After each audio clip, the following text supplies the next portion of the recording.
Je crois que la poésie est une nécessité. C'est un souffle qui nous grandit, un cri qui nous délivre, parce que dans le silence où s'enlèvent les mots, c'est l'espérance qui prend racine.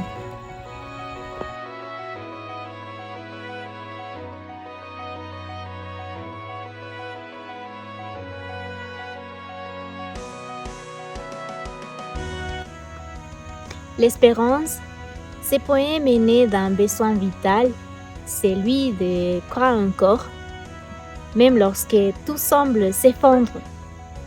Je l'écris comme un acte de résistance, un cri doux mais faire face à la noirceur du monde.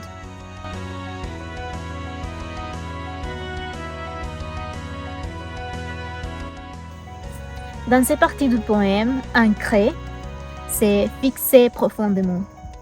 Je veux le dire que l'espérance n'est pas un rêve fragile, parce que c'est une force qui est plus profonde de notre humanité.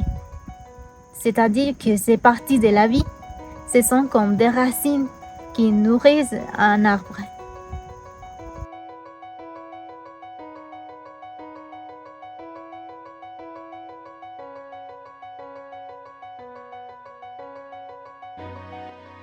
Ici, les ténèbres représentent la peur et la guerre.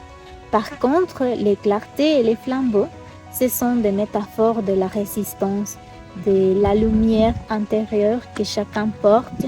Même au bord de la nuit, il est possible de planter la lumière, de choisir la vie.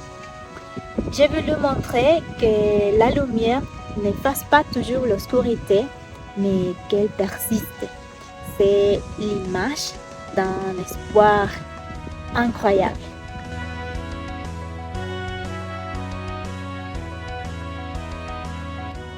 Le terreur du cœur, c'est une métaphore d'un sentiment humain. C'est dans notre sensibilité, dans notre compassion que plus l'espérance. Cet esprit frondeur montre que l'espoir, pour moi, ce n'est pas passif et que c'est une force qui refuse de céder au désespoir. Ce poème est né d'un monde marqué par la guerre et la violence. Mais je voulais dire que malgré tout, l'espérance demeure comme une flamme que rien ne peut éteindre.